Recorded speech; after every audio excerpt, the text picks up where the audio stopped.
James and I'm a medical herbalist, and I'm registered with the New Zealand Association of Medical Herbalists. And today I have the privilege of talking to you about herbs of the Bible.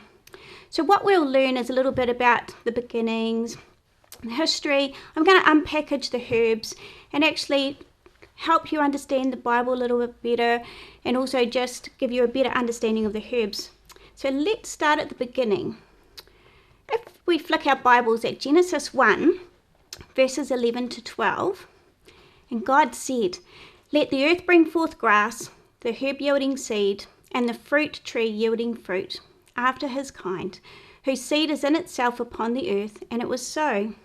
And the earth brought forth grass, and herb yielding seed after his kind, and after the tree yielding fruit, whose seed was in itself after his kind. And God saw that it was good. So this is pretty awesome. You can picture God looking at his creation going, wow, this is great. You know, he's excited. This is day 3 of creation. He's got all the trees, he's got all the vegetation, veggies, everything's already there, waiting for Adam to be made. And it's like he's going, wow, Adam's going to like this, he's going to like that. And this is the type of God we serve, as a God who wants to bless. It's like me with my children. If I make them cookies and I know they like it, I get so much enjoyment and delight in them enjoying some food. And this is how God is. So if we look at Genesis 1 verse 29, and God said, "Behold, I have given you every herb-bearing seed, which is upon the face of all the earth, and every living tree, and which is in the fruit of a tree yielding seed. To you it shall be for meat," which means food. So God has already prepared this food for Adam and Eve, because he's already made them, and said, here, this is all for you to enjoy. And we know that these plants also have medicinal purposes as well. So when we use them for medicine, we use the berries, we use the roots, we use the leaves, we also use pods, we use the whole herb. So there's plenty of parts of herbs that we can use for medicine, which is wonderful. And when I was studying my trade early on, 80% of the world at that time used natural medicine and complementary medicine. And I thought, wow, that's pretty amazing, because right in the beginning, God's created all these plants and knowledge is passed down and people are still using it. Now, I thought to myself, I wonder what it is today. And when I looked at the World Health Organization, they basically said 88% use natural medicine and complementary medicine, which is pretty awesome. So when I thought about it, there's 170 member states that they get all this information from. In 2019 it was done, and it takes them about a couple of years to get all this information together. And I thought, this is really impressive, because these have regulations and policies to make sure that everybody's doing what they should be to keep everybody safe. And some of these regions are the African region, region of the Americas, Eastern Mediterranean region, European region, Southeast Asia region, Western Pacific region, which is what we fit into there. So it's pretty exciting that quite a bit of the world, and there's possibly more parts of the world that they haven't asked questions for, that use it as well. Now let's take a look at Romans 14 verse 2. "For one believeth that he may eat all things, another who is weak eateth herbs." Now what Paul's actually saying here is, when we're feeling very weak, we can use herbs to give us strength. And that is the case today. We have so many herbs that we can use to give us strength. So Paul was really onto it there. Now if we look at Genesis 3 verse 18, it says, "Thorns and thistles shall it bring forth to thee, and thou shalt eat the herb of the field." Now to give you a wee bit of a background here, Adam and Eve had just sinned, and God was saying, wow, the ground is cursed, it's going to be hard for you to dig the ground to sow seed and grow vegetables, and there'll be thorns and thistles. And of course, thorns and thistles are not too pleasant. I don't know if you've done gardening, but I have, and round rose bushes always catch a thorn and it gets stuck. It's not very nice. Or going out in the bush and tripping with shorts on, unfortunately, over a thistle, and it's quite prickly and it's not very nice. But the great thing about these plants is they have medicinal value. If we take a look at dog rose, which is your Rosa canina, the rose hips of this plant is high in vitamin C. So you can actually use it for making teas. You can have a nice heart tea with hibiscus and hawthorn. You can also, make a lovely immune tea, which has got elderberry and vitamin C. And if you wanted to use it for allergies, you can also mix it with, let's say nettle or licorice. So it has multiple uses and it tastes really nice. Now the rose hips also can be used as an oil, and it's used for cosmetic uses. There's a lot of companies who basically have rosehip oil for sale, and what it does is it helps hydrate the skin, helps with hyperpigmentation. It also basically gives you that nice healthy glow. You can pop it on and wake up the next day and you got this beautiful healthy glow. It's also people use it for wrinkles or just reducing scarring, so it's very, very popular. And this prickly thorny plant is actually very therapeutic. Now if we look at the thistles, my favourite one is St. Mary's thistle, which is Silybum marianum, and this wonderful plant is also called milk thistle. And if you ever look at the plant, it's got little milky bits, like little milky veins all the way through it, and that's why it's called milk thistle. Now this little gem is actually good for the liver. It restores and nourishes the liver. It helps with recovery from infections of the liver. It also helps with gallstones, and it has a myriad of other uses that we use it for, and I absolutely love it. But then that's another therapeutic herb which is also high in antioxidants too. Another prickly bush is blackberry, which is your Rubus fructicosus. This plant has a long-standing traditional use with using the leaves and berries. Leaves were used to treat anemia, modulating menses, diarrhea and dysentery. And of course the young blackberry leaves are also high in antioxidants. Blackberries and juice are also taken for anemia, and the berries are used to treat some sore throats, mouth ulcers and inflammations. Berries are also high in dietary fibre and vitamin C, vitamin K and manganese. So there we have it, another prickly plant which you have lots of medicinal value from. So even though these plants are prickly and horrible, they are there for a blessing as well. Now let's take a look at Exodus 12 verse 8. They shall eat the flesh in that night, roast with fire and unleavened bread, and with bitter herbs they shall eat it. Now what this is talking about here is the Passover.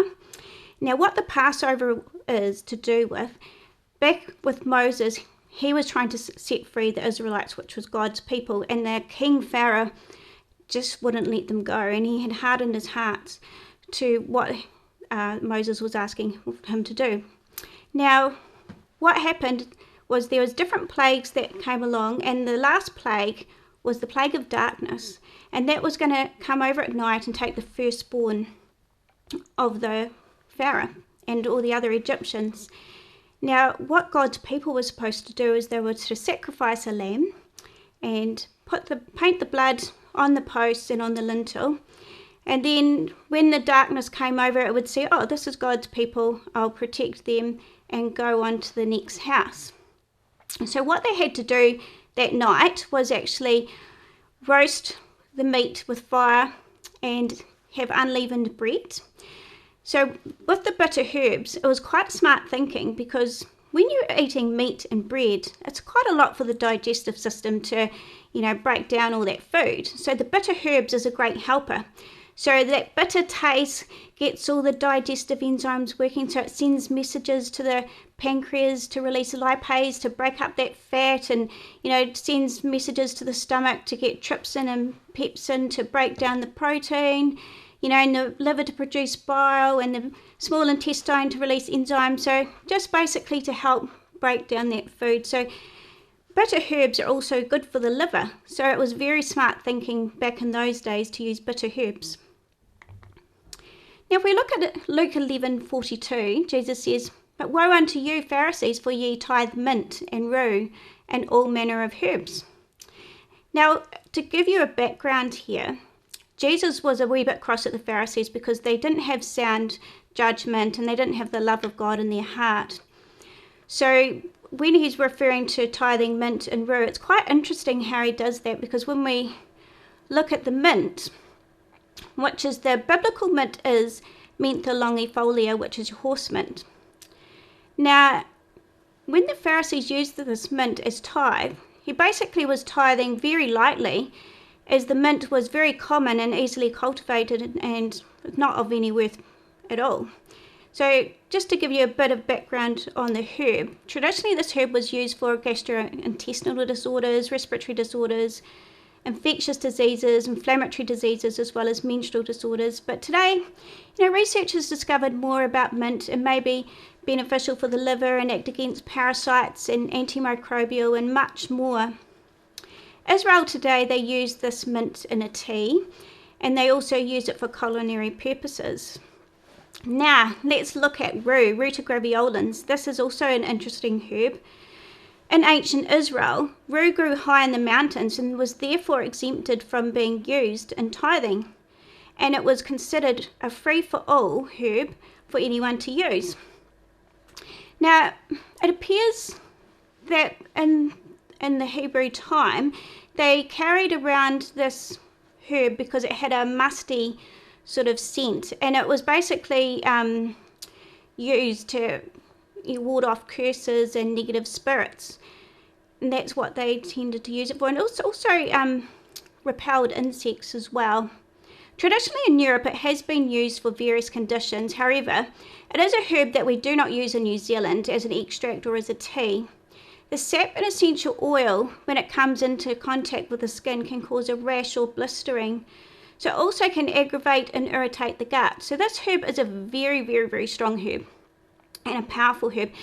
So it can cause serious side effects when the incorrect dosage is used. You only need a very, very tiny amount of the herb to use medicinally, but even a tiny amount can cause, a bit of toxicity or a reaction.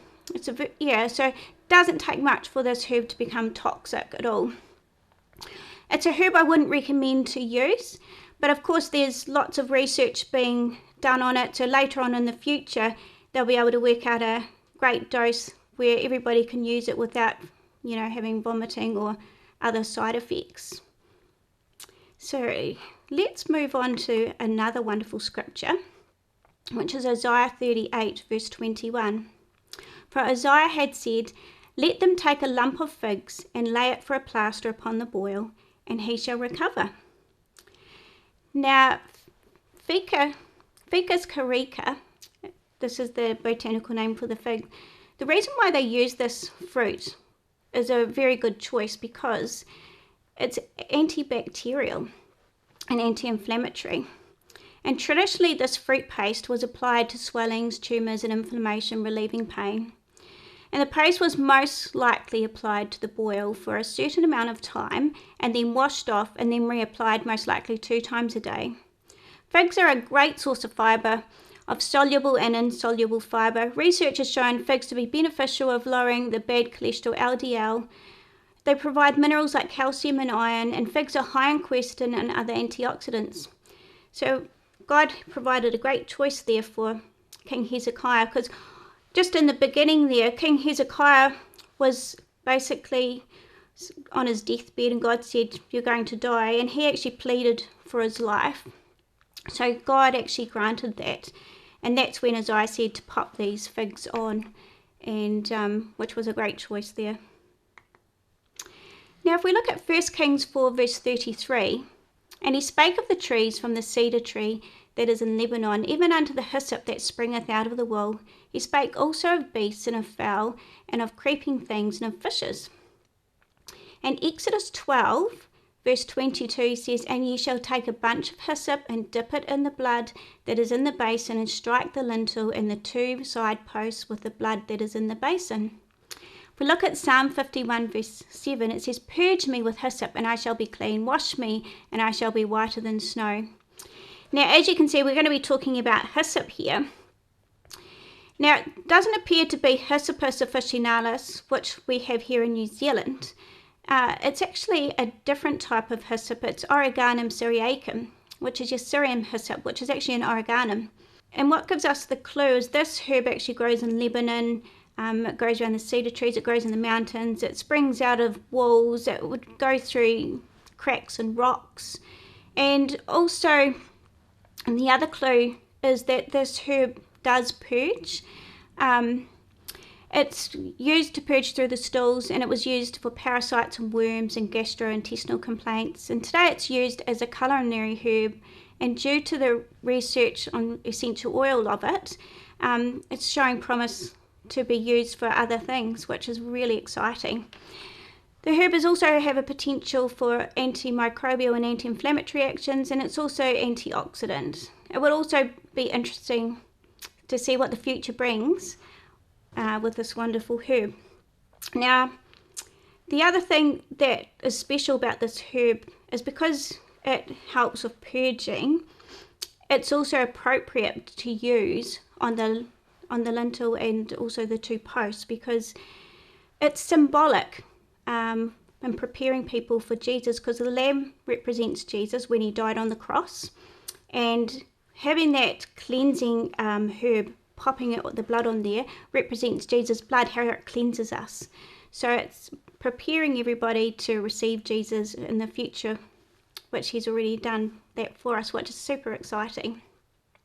As we can see, that nature is powerful, nature is healing.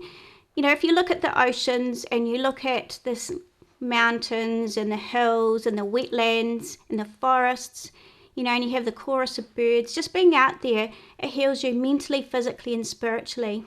And not only that, God has blessed us with all these wonderful plants that we can use for medicine and we can also use for food. And I'd just love to leave you with this wonderful verse in Revelation 22 verse 2. It says, "In the midst of the street of it, and on either side of the river, was there the tree of life, which bare 12 manner of fruits, and yielded her fruit every month. And the leaves of the tree were for the healing of the nations." And I think this is really awesome, because I'm looking forward to having my piece of fruit in heaven. I'm looking forward to having a healing herbal tea of the leaves. And I actually hope to see you there, and maybe we can have a healing herbal tea of the leaves together. God bless you, and I hope this has been such a blessing to you as it was to me, and have a great week.